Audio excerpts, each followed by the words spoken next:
Muy buenos días, buenas tardes, buenas noches, dependiendo de qué horario me están viendo y sintonizando. Mi nombre es Ángel, coordinador del Instituto Estatal de Formación y Capacitación Política, y les quiero dar la más cordial bienvenida al primer programa que le he llamado Desde mi escritorio, donde vamos a estar platicando unos minutitos de lo que está pasando en el país. En el país pasan tantas cosas que muchas veces no nos damos ni cuenta de la perspectiva social, cultural, política.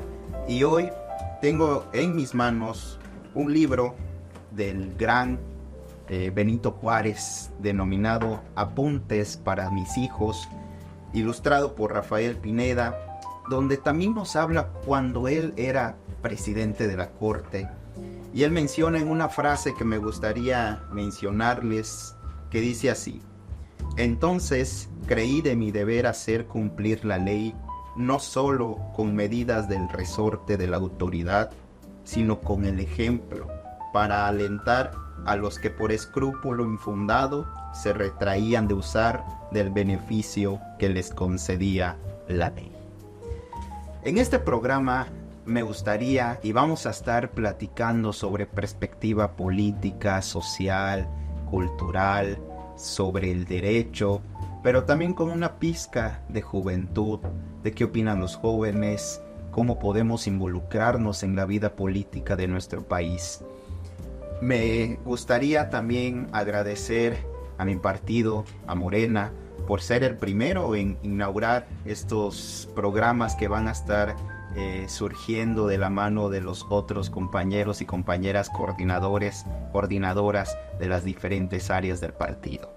Y comenzar diciendo que la pasada elección del 2 de junio fue un mandato popular donde le otorgaron más de 36 millones de votos a una gran mujer, la doctora Claudia Sheinbaum. Y me gustaría platicar un ratito sobre el famoso Plan C. Cuando nosotros tenemos un plan para realizar algo, siempre hay alguien que nos dice, pero ¿cuál va a ser tu plan B por si falla el plan A? E inclusive, ¿cuál va a ser tu plan C? El presidente Andrés Manuel López Obrador, en conjunto con la Cuarta Transformación, mandó al Congreso de la Unión un paquete de reformas constitucionales en beneficio de las y los mexicanos. Entre esas reformas, recordemos que se encuentra la reforma sobre la reforma eléctrica, sobre el INE, la reforma minera, una serie de reformas que efectivamente no pasaron. No pasaron, ¿por qué? Porque no teníamos la mayoría calificada, es decir, dos terceras partes de la Cámara de Diputados y Senadores. Aún tengo en la mente, y ustedes van a recordar a Alejandro Moreno Cárdenas, Alito, gritando: no va a pasar, no va a pasar. Y efectivamente, las reformas no pasaron. Entonces, el plan B era mandar otra vez una iniciativa donde no se buscaba la tercera parte, sino pues se podría mandar estas iniciativas al Congreso sin ocupar las dos terceras partes. Y efectivamente pasa la reforma eléctrica, pasa la reforma del INE, pero se encuentran con una pared, se encuentran con una corriente de controversias constitucionales, se encuentran con estos bloques entre poderes que presentan los partidos de oposición, y ahí es donde surge el tema del Poder Judicial y de la Suprema Corte de Justicia de la Nación, quien a modo muy pero muy parcial, pues pone un freno a estas reformas constitucionales. El Poder Judicial ha sido uno de los tres poderes de la Unión que sobrepasa, según ellos, se creen un poder por encima de los dos poderes, por encima del Ejecutivo y por encima del Poder Legislativo. Entonces estos jueces, en conjunto con los y las magistradas y magistrados, ponen freno a estas reformas. ¿Qué pasó? Que efectivamente no esperaba la gran respuesta del pueblo de México otorgada a este movimiento llamado la Cuarta Transformación. Nunca se imaginaron que íbamos a tener las dos terceras partes del Congreso de la Unión. Y ahora el pueblo de México, por mandato popular, pide que se haga una reforma al Poder Judicial. Entre uno de los puntos a los cuales más miedo le tiene la oposición, en conjunto con los jueces y magistrados, es que se elija mediante voto directo, mediante voto popular, a quienes van a ser los representantes de la máxima casa jurídica. Ellos creen que el pueblo no es apto para poder elegir a los jueces, pero eso mismo decían de las mujeres antes de 1953, cuando ni siquiera tenían derecho a votar. Y hoy, la realidad que tenemos a una mujer presidente de este país. Entonces, como dice el presidente de la República, Andrés Manuel López Obrador, tonto el que piense que el pueblo es tonto. El pueblo de México va a elegir a sus jueces, a sus magistrados, a sus ministros en los primeros meses del 2025. Eso es una realidad. Eso es lo que más temen de la reforma al Poder Judicial.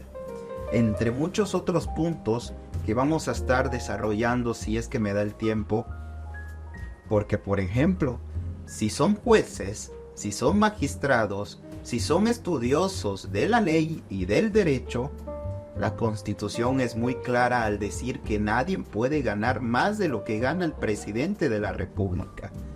Ellos ganan alrededor de 230,000 pesos mensuales. Ganan más de lo que gana el presidente, empezando por ahí. Ellos tienen pensiones vitalicias. Ellos tienen bonos, prestaciones a los cuales un trabajador de base del Poder Judicial nunca podría alcanzar. Hoy, en México, alcanzar justicia es nada más a los que tienen una buena economía y un buen capital. El Poder Judicial se ha encargado de desvirtuar la interpretación de la ley, la interpretación del derecho, la interpretación de las normas. Tengo apuntado ciertos puntos que me gustaría platicarles de los últimos meses donde el Poder Judicial se ha manchado las manos, pues yo diría de sangre, hablando figurativamente. ¿Por qué? Porque le perdonó a Cabeza de Vaca seguir en el gobierno. Dejaron una interpretación de la norma donde el Congreso de la Unión hace un desafora a Cabeza de Vaca, pero también interpretan de que si el Congreso local lo respalda, pues se queda impune. Perdonó a Rosario Robles. Le regresaron su dinero a García Luna. Liberaron a Lozoya. Liberaron a Carmona. Frenaron las reformas del presidente Andrés Manuel. Hubo un magistrado que le iba a perdonar todos los impuestos a Salinas Pliego. Imagínense. Esto es el Poder Judicial. En el Poder Judicial las puertas ya están abiertas para la corrupción.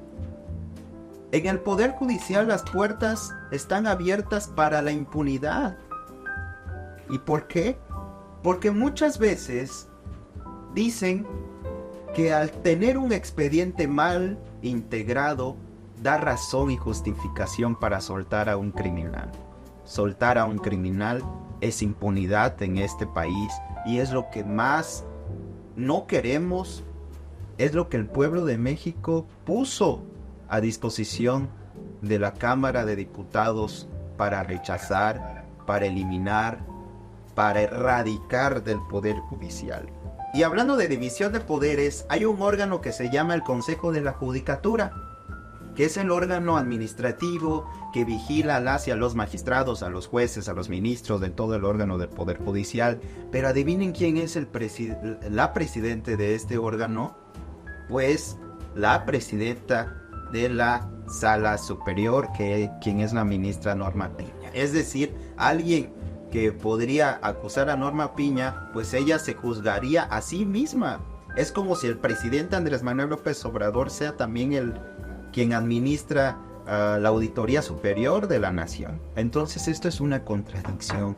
Esto es lo que se busca erradicar a través de la reforma al Poder Judicial.